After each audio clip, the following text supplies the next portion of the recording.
Hello friends, नमस्कार। मैं सतवीर यादव लेके आया हूँ आप सभी के लिए भारतीय राज्य व्यवस्था का एक महत्वपूर्ण टॉपिक जिसका नाम है संघ सरकार। और संघ सरकार में हमारी जो चर्चा है वो चल रही थी विधायिका के बारे में। जो लेजिस्लेचर है उसके बारे में हम बात कर रहे थे। विधायी प्रक्रिया क्या है उसके संदर्भ पे जाना था।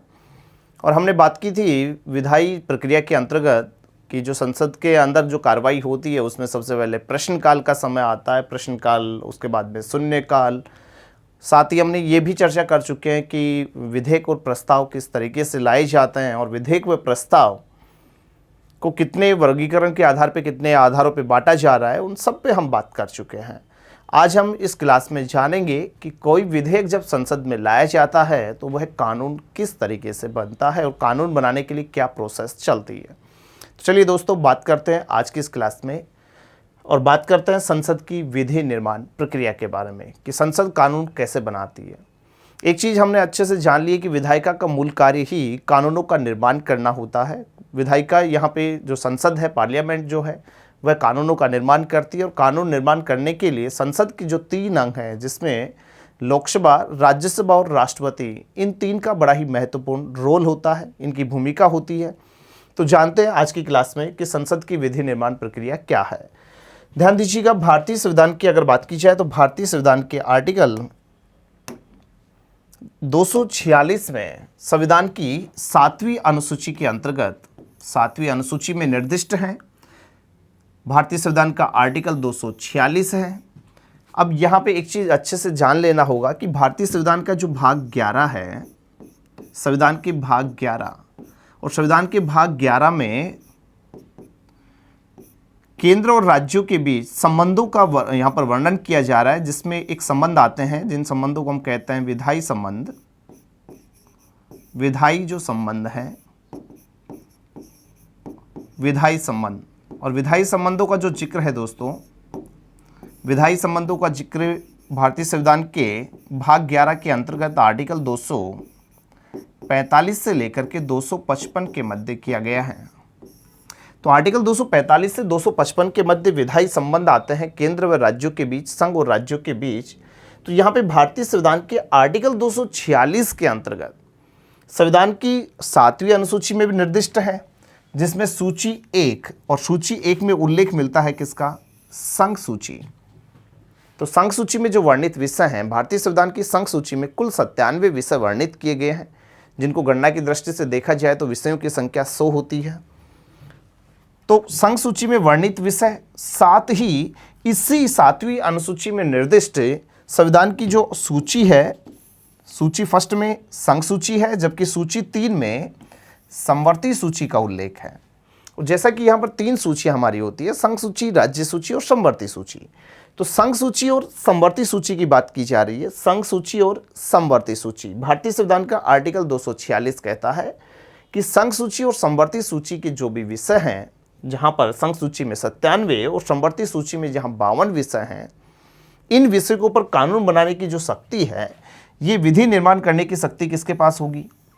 संसद ऐसे विषय पर विधि निर्माण करेगी, कानून बनाएगी।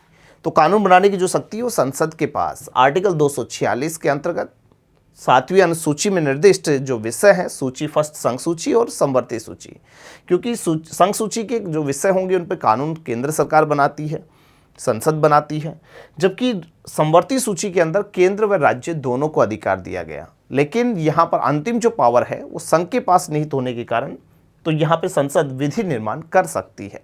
लेकिन ध्यान रखिएगा दोस्तों, कुछ ऐसे विषय भी हैं जो कि राज्य सूची में निर्दिष्ट हैं, और जब ऐसी कोई स्थिति पैदा हो जाए कि यहाँ पर राज्य सरकार शासन चलाने में विफल साबित हो रही है, तो ऐसे में राज्य सूची के विषयों के ऊपर भी संसद यहाँ पर विधि निर्माण कर सकती है, जिसके बारे में आर्टिकल 249 में इस बात को वर्णित कर दिया गया और कह दिया जा रहा है कि राज्य सूची के जो विषय होंगे, इन विषयों पर भी राज्यसभा क्या कर सकती है?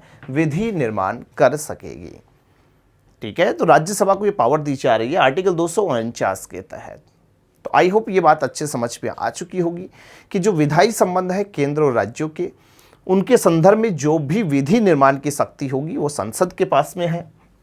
संसद क्या कर सकती है?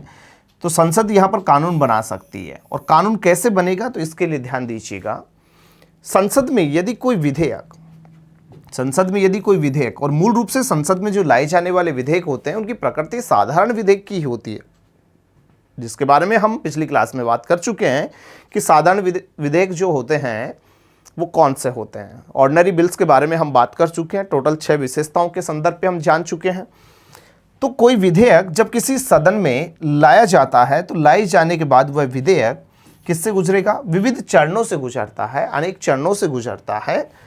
अब इन चरणों की बात करें तो सबसे पहले जो बिल होगा, विधेयक जो होगा, वो संसद के समक्ष प्रस्तुत करने से कम कितने 1 सप्ताह पूर्व उस विधेयक को लाए जाने के लिए क्या लेनी होगी, अनुमति लेनी होती है। ध्यान रखिएगा, अगर कोई मंत्री विधेयक ला रहा है तो यहाँ पर 1 सप्ताह की बात कर रहा है, क्योंकि आपसे बात कर चुके हैं कि प्रेजेंटेशन के आधार पे, प्रस्तुतिकरण के आधार पे जो होगा, विधेयक की 2 कैटेगरी बताई गई थी।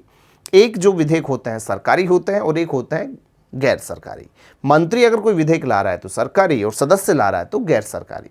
अब ऐसे में यदि कोई मंत्री लेके आ रहा है तो ऐसे में 1 सप्ताह पूर्व अनुमति लेगा। लेकिन अगर गैर यहाँ पर सदस्य अगर कोई बिल लेकर के आ रहा है, अगर वह मंत्री नहीं है, तो ऐसी कंडीशन पे कम से कम 1 माह पूर्व अनुमति अनिवार्य होगी। साथ ही जैसे ही अनुमति ली जाएगी उसके साथ ही विधेयक की 2 प्रतियां, याद रखिएगा दोस्तों, 2 प्रतियां जो विधेयक लेकर के आ रहे हैं, जो जिस विषय के ऊपर हम कानून बनाना चाहते हैं, उस विधेयक की 2 प्रतियां उस सदन के, जिस सदन से विधेयक लाया जा रहा है, उस सदन के महासचिव को भेजी जाएंगी। याद रखिएगा, विधेयक की प्रतियां महासचिव के पास में भेज दी जाती हैं। विधेयक की प्रस्तुति के लिए जब उसको प्रेजेंट किया जा रहा है, प्रस्तुत किया जा रहा है, तो प्रस्तुति के लिए जो निश्चित तिथि है, निश्चित तिथि को जो अध्यक्ष होगा, वो अध्यक्ष जो विधेयक लाए जाने वाला जो मंत्री है, उस प्रभारी मंत्री को बुलाता है निश्चित तिथि को, जो विधेयक को क्या करेगा, पुनः स्थापित करने का प्रस्ताव रखता है। तो विधेयक को पुनः स्थापित करने का जो प्रस्ताव है वो किसके माध्यम से आएगा, संबंधित सदन के जो अध्यक्ष होगा, पीठासीन जो अधिकारी होगा, उसके कहने पर ये लाया जाएगा। प्रस्ताव रखे जाने के बाद अध्यक्ष क्या करवाएगा, इसके ऊपर वोटिंग करवाता है, मतदान के लिए उसे रखेगा, सत्ता पक्ष विपक्ष सभी के सामने उसको रखेगा। और जैसे उसे रखा जाएगा तो ऐसे में हो सकता है कि उस विधेयक का क्या हो भैया, विरोध हो। विधेयक का यदि विरोध हो रहा है तो ऐसे में क्या किया जाएगा, जो अध्यक्ष होगा वो किसको बुलाएगा, जो विधेयक लाए जाने वाला जो प्रभारी मंत्री है, यानी जो प्रस्तावक है, विधेयक लेकर के जो आ रहा है, जो बिल लेकर के आ रहा है, उस प्रस्तावक को बुलाएगा। साथ ही जो उसके ऊपर विरोध कर रहा है उस विरोधी को, दोनों को बुलाएगा और विधेयक के समर्थन में दोनों का संक्षिप्त भाषण करवाएगा कि आप लेकर के आ रहे हैं, इससे क्या बेनिफिट्स होने वाले हैं, और अगर आप इसको नहीं लाना चाहते तो इससे क्या क्या नुकसान हो सकते हैं, उन सभी के बारे में यहाँ पर क्या होगा, संक्षिप्त भाषण करवाएगा। आमतौर पर अगर बात करूं मैं, सामान्यतः विधेयक को जब पुनः स्थापित किया जाता है तो इसमें किसी भी प्रकार का कोई विरोध नहीं होता कि ठीक है, हम इस पक्ष के आधार के ऊपर ये बिल लेकर के आ रहे हैं और हम चाहते हैं कि ये प्रावधान हो। और जैसे ये स्पष्टीकरण दिया जाता है, देन उसके बाद उसके ऊपर कोई विरोध नहीं होगा। फिर उसकी फाइनली जो चीज़ होनी है वो संसद के वाचन के दौरान यहाँ पे होनी है। अब जैसे ही विधेयक यहाँ पे लाया गया तो विधेयक सदन में मतदान के लिए रखा जाता है, और जैसे ही मतदान के लिए रखा जाएगा तो इसे बोला जाता है प्रथम वाचन। क्या बोला जाएगा दोस्तों, प्रथम वाचन कहते हैं, फर्स्ट रीडिंग होती है। तो बिल की जो फर्स्ट रीडिंग है वो उस विधेयक के ऊपर वोटिंग करवाते समय, जब यहाँ पर प्रस्तावक और विरोधी पक्ष दोनों सहमत हो जाते हैं, उसके बाद में जैसे ही उसे वोटिंग के लिए लाया जाएगा, वो किसी भी बिल का फर्स्ट स्टेप होता है, प्रथम वाचन होता है। ध्यान रखिएगा, मूल रूप से कोई विधेयक जो होता है, विधेयक की अगर थोड़ी सी मैं यहाँ पर बात करना चाहूँ दोस्तों, तो विधेयक लाया कहाँ पर जाता है, संसद में।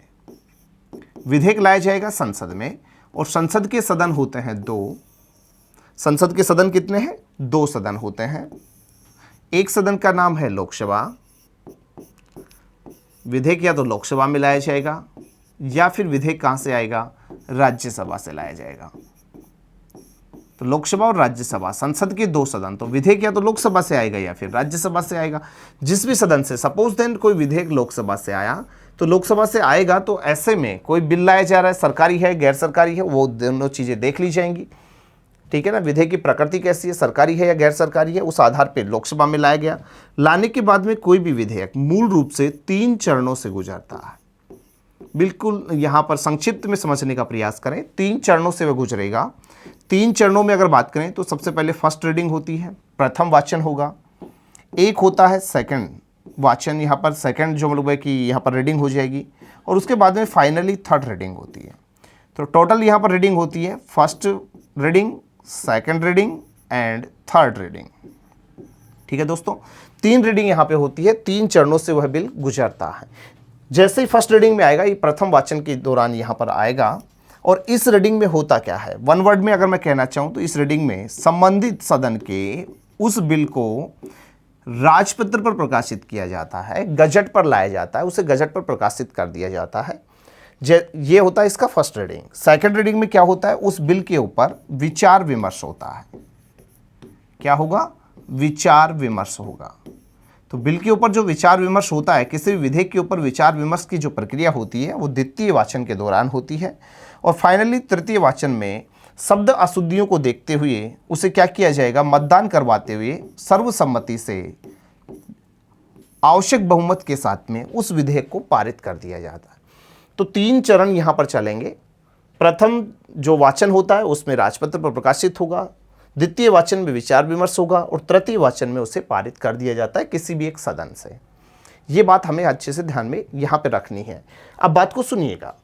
विधेयक को प्रस्तुत करने से पूर्व जो पीठासीन अधिकारी द्वारा या उसकी पूर्व अनुमति से भारत के राजपत्र में उसे क्या किया जाएगा, प्रकाशित। मैंने बोला कि फर्स्ट वाचन में उसे राजपत्र पर प्रकाशित किया जाएगा। प्रत्येक सदन का अपना एक गजट होता है, उस गजट के ऊपर उसको प्रकाशित कर दिया जाता है।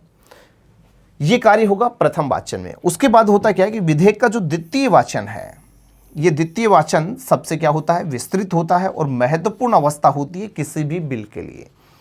प्रथम वाचन और द्वितीय वाचन की मध्य अगर बात की जाए तो मूल रूप से 2 दिन का अंतराल होता है, यानी बिल लाने के अगले 2 दिन के बाद, जैसे उसे गजट पर प्रकाशित किया जाएगा उसके 2 दिन के बाद में यहाँ पर सेकंड रीडिंग यहाँ पर शुरू होती है किसी भी बिल के ऊपर। इस चरण में संपूर्ण विधेयक पर क्या होनी है, सामान्य चर्चा होनी है। उसके पक्ष विपक्ष को जानना होता है, ठीक है, उसके लाभ हानि को देखना होता है। तो सामान्य चर्चा होगी, और सामान्य चर्चा होने के बाद 3 उपबंध विकल्पों पर क्या की जाएगी, चर्चा की जाती है। और 3 जो उपबंध विकल्प हैं उनमें सबसे पहला विकल्प आता है कि विधेयक को तुरंत वाचन किया जाए। नंबर फर्स्ट जो विकल्प होगा, विधेयक को तुरंत वाचन किया जाए, या फिर विधेयक को क्या किया जा सकता है, प्रवर समिति के पास भेजा जाए, या फिर नंबर 3 विधेयक पर जनता की राय जानने के लिए उसे प्रसारित किया जाए। 3 चीजें होंगी। जैसे सेकंड रीडिंग में आएगा, द्वितीय वाचन में कोई बिल आता है तो ऐसे में जैसे बिल आएगा तो उस पर विचार विमर्श होना है, चर्चा होनी है, सामान्य चर्चा होगी, और फाइनली जब सामान्य चर्चा हो जाएगी तो उसके बाद में अगर देखा जाएगा कि बिल कैसा है, अगर साधारण प्रकृति से है तो ऐसे में उसका तुरंत वाचन कर दिया जाता है। लेकिन अगर बिल बहुत ही जटिल प्रकृति से है, उसके बहुत ज़्यादा यहाँ पर लोगों के साइड इफेक्ट्स हो सकते हैं, तो ऐसे में विधेयक पर जनता की राय जानने के लिए उसे प्रसारित कर दिया जाएगा। जबकि सबसे ज़्यादा जो कार्य किया जाता है, सबसे ज़्यादा विधेयक के ऊपर जो लाई जाने वाला जो प्रावधान है, उपबंध है, वो होता है कि विधेयक को प्रवर समिति के पास भेजा जाए। तो सबसे इंपॉर्टेंट चीज़ ये है कि प्रवर समिति के पास उसको भेज दिया जाता है। सामान्य रूप से तुरंती वाचन कुछ अति आवश्यक सरकारी व विवाद रहित विधेयकों का होता है। जहां तक जनता की राय लेने का प्रश्न है, इसके लिए सामान्यतः उन्हीं विधेयकों को भेजा जाएगा जो कि कैसी प्रकृति से हैं, जटिल प्रकृति के होते हैं। बात करूं मैं यहां पर नंबर तीसरा जो ऑप्शन होता है प्रवर समिति का। वैसे तो समितियों के बारे में हम आगे बात करेंगे दोस्तों। संसदीय जो समितियां हैं मूल रूप से 2 प्रकार की होती हैं, उनके ऊपर हम आगे बात करेंगे। एक स्थायी समिति होती है, एक होती है तदर्थ समिति। तदर्थ का मतलब होता है अस्थायी समिति, ठीक है। एक अस्थायी समिति होती है, एक होती है स्थायी समिति। यहाँ पर प्रवर जो समिति होती है, तदर्थ जो समिति होती है, नाम से स्पष्ट हो रहा है, तदर्थ समिति मतलब एक अस्थायी समिति है, ठीक है। अस्थायी समिति होती है प्रवर समिति, जो कि एक अस्थायी समिति जो किसी भी विधेयक के लाए जाने के बाद गठित होती है, विधेयक के लाए जाने के बाद गठित होती है मूल रूप से प्रवर समिति, ठीक है। क्योंकि प्रवर समितियों में केवल जैसे कि किसी घोटाले से संबंधित है, भ्रष्टाचार से संबंधित है कोई समिति है, तो ये जो समितियां होती हैं, जैसे भ्रष्टाचार होगा उसके बाद ही तो लाई जाएगी, विधेयक आया उसके बाद में कोई लेकर के आ रहे हैं, ठीक है। तो ऐसी कोई भी समितियां होती हैं तो वो अस्थायी समितियां होती हैं जो किसी बिल के लाए जाने के बाद में या किसी घटना के बाद में गठित की जाती हैं, अस्थायी समितियों का अंग होता है। तो आगे जब हम बात करेंगे, लेकिन यहाँ पर जब हम बिल निर्माण की बात कर रहे हैं, कानून निर्माण की बात कर रहे हैं, तो कानून निर्माण में प्रवर समिति को समझ लेना जरूरी है। यह एक कैसी समिति है? अस्थायी समिति है जो किसी विधेयक के लाए जाने के बाद में गठित की जाएगी और विधेयक पर अपनी क्या देती है, रिपोर्ट देने के साथ ये स्वतः ही समाप्त हो जाती है। जैसे रिपोर्ट देगी उसके बाद ये स्वतः समाप्त होगी। अब यहाँ पर संसद के सदन कितने हैं? 2 हैं। संसद के जो सदन होते हैं वो कितने हैं? 2 हैं। संसद का एक सदन कौन सा है? एक सदन होता है लोकसभा और दूसरा सदन होता है राज्यसभा। राइट दोस्तों, तो यहां पे ध्यान रखिएगा, प्रत्येक सदन में इसकी सदस्य संख्या कितनी होगी? 30। अगर लोकसभा में अगर बिल है और ऐसे में प्रवर समिति यहां पे गठित हो रही है तो इसकी सदस्य संख्या कितनी होगी? 30 होती है। राज्यसभा में अलग से प्रवर समिति बन रही है तो इसकी भी संख्या कितनी होगी? 30 होती है। लेकिन यदि दोनों सदन अगर मिलकर के अगर इस समिति का गठन करें, जिसे हम क्या बोलेंगे, संयुक्त प्रवर समिति कहेंगे, दोनों सदन मिलकर के अगर संयुक्त प्रवर समिति गठित करते हैं तो अलग अलग सदन में 30 होती है, लेकिन जब दोनों सदन मिलते हैं तो इसकी संख्या कितनी हो जाती है? 45 हो जाती है। ठीक है, तो बड़ा ही अच्छा प्रश्न है, एग्जाम में पूछा गया प्रश्न है। ठीक है, एसएससी ने यहाँ पे क्वेश्चन किया था कि संयुक्त प्रवर समिति की सदस्य संख्या कितनी होती है, तो 45 होती है, जिसमें लोकसभा के 30 होते हैं, राज्यसभा के सदस्य 15 होते हैं। प्रत्येक सदन में अगर प्रवर समिति गठित हो रही है तो उसकी संख्या 30 होती है। ओके, प्रवर समिति के सभापति को ध्यान दीजिएगा, प्रवर समिति का जो अध्यक्ष होगा, इस अध्यक्ष को कौन यहाँ पर लोकसभा का अध्यक्ष नियुक्त करता है। यदि लोकसभा का उपाध्यक्ष, ध्यान देना, यदि लोकसभा का उपाध्यक्ष अगर समिति का सदस्य है तो वह स्वतः ही समिति का क्या बन जाएगा? अध्यक्ष बनेगा। और आमतौर पर ज़्यादातर यहाँ पर उपाध्यक्ष को इस समिति का सदस्य बनाया जाता है, इसलिए प्रवर समिति का ज़्यादातर जो अध्यक्ष होगा वो उपाध्यक्ष ही होता है, लोकसभा उपाध्यक्ष होगा दोस्तों। ठीक है, वैसे इसकी नियुक्ति कौन कर रहा है? लोकसभा का अध्यक्ष करता है प्रवर समिति के अध्यक्ष की। प्रवर समिति द्वारा विधेयक को स्वीकृत कर दिया जाए तो वह अपनी रिपोर्ट तैयार करती है, जिस पर समिति सदस्यों के क्या होंगे? हस्ताक्षर होंगे। वह अपनी रिपोर्ट बना देगी। देन इसके बाद हस्ताक्षरित जो रिपोर्ट होगी, ये रिपोर्ट जो सदन के सम्मुख प्रस्तुत कर देती है। समिति का प्रतिवेदन जैसे ही प्राप्त होगा तो उस प्राप्त होने के बाद इसका क्या किया जाएगा? प्रकाशन किया जाएगा कि समिति ने ये रिपोर्ट तैयार की है और इस आधार पर इस बिल को स्वीकृत किया जाए, और इसकी प्रतियां सदन के समस्त सदस्यों को क्या कर दी जाती हैं? भेज दी जाती हैं, जिस पर सदन के सदस्य वापस से क्या करेंगे? पुनः विचार करेंगे। ऐसा नहीं कि जैसे समिति की रिपोर्ट आएगी उसको तुरंत स्वीकार कर लिया जाएगा। समिति अगर रिपोर्ट दे रही है तो समिति रिपोर्ट देने के बाद यहाँ पर क्या किया जा रहा है? उस पर पुनर्विचार होगा, विस्तृत रूप से वाद विवाद होगा, और उसके बाद उस विधेयक की, बिल की प्रत्येक धारा पर क्या होना है? मतदान कराया जाएगा। क्लियर है? जैसे ही मतदान होगा, अब क्या होना है? जब विधेयक के प्रत्येक खंड पर क्या हो चुका है? सदन में विचार कर लेता है, वह उसे स्वीकार कर लेता है, तो उसके बाद क्या शुरू हो जाता है दोस्तों? तृतीय वाचन की प्रक्रिया प्रारंभ होती है। थर्ड स्टेप यहाँ पर आती है, थर्ड रीडिंग यहाँ पर शुरू होती है किसी भी बिल के ऊपर। तो हमने जाना सबसे पहले फर्स्ट रीडिंग होगी, देन सेकंड रीडिंग हो गई, अब आ गई कौन सी? थर्ड रीडिंग की बात आई। तृतीय वाचन की प्रक्रिया यहाँ पे प्रारंभ हो जाती है। यह प्रक्रिया उक्त सदन में विधेयक की कैसी अवस्था है? अंतिम अवस्था होती है। और इस अवस्था की अगर बात की जाए तो इस अवस्था में विधेयक के सामान्य सिद्धांतों पर क्या होती है दोस्तों? बहस होती है। सामान्य सिद्धांतों पर अगर बहस होगी तथा इसी संदर्भ में भाषा संबंधी क्या निकाली जाएंगी? जो अशुद्धियां हैं, भाषा संबंधी जो अशुद्धियां हैं, इन अशुद्धियों को दूर करने के लिए संशोधन रखे जा सकते हैं। तो जो चीज़ें हमने बात की थी अभी जस्ट थोड़ी देर पहले, आई होप ये चीज़ बहुत अच्छे से आपको समझ में आ चुकी होगी। वन वर्ड में, वन स्टेप के अंदर अगर आप जाने तो केवल ये कहानी है पूरी की पूरी। कोई बिल संसद में आ रहा है, लोकसभा या राज्यसभा में आ रहा है, कितने स्टेप से गुजर रहा है? 3 चरणों से गुजर रहा है। प्रथम वाचन में राजपत्र हो गया, द्वितीय वाचन में विचार विमर्श हो गया, और तृतीय वाचन में उसे क्या कर दिया जाएगा? पारित कर दिया जाएगा। जब बिल एक सदन से क्या हो चुका है? पारित हो चुका है, तो ऐसे में बिल क्या होगा? एक सदन से लोकसभा से पारित हुआ तो अब कहाँ पे जाएगा? राज्यसभा में चला जाएगा। और जैसे ही राज्यसभा में जाएगा, वापस से वह बिल, विधेयक जो होगा, वापस से 3 स्टेप से गुजरेगा, 3 चरणों से गुजरेगा। उस सदन में वह राष्ट्रपति पर प्रकाशित होगा, फिर इस पर विचार विमर्श होना है और उसके बाद में फाइनली उसे पारित कर दिया जाएगा।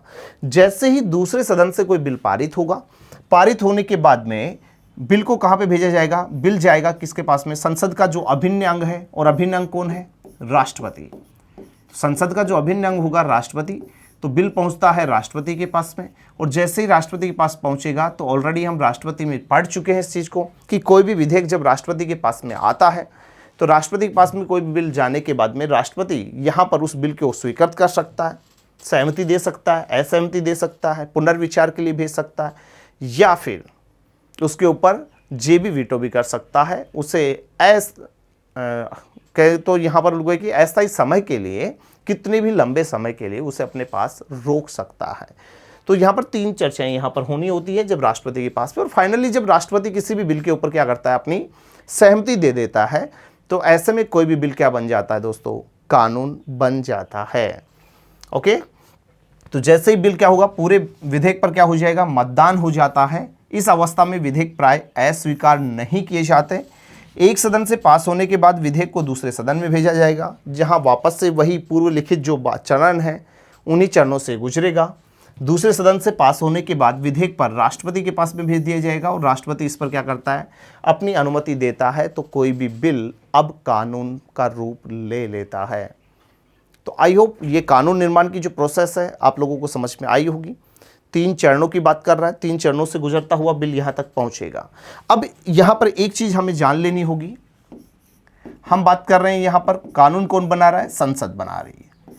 अब संसद के सदन हो गई 2, लोकसभा और राज्यसभा। अब मान के चलिए कि कोई बिल लोकसभा से पारित हुआ है, लोकसभा से पारित हो गया, कहाँ पे चला गया? राज्यसभा के पास चला गया।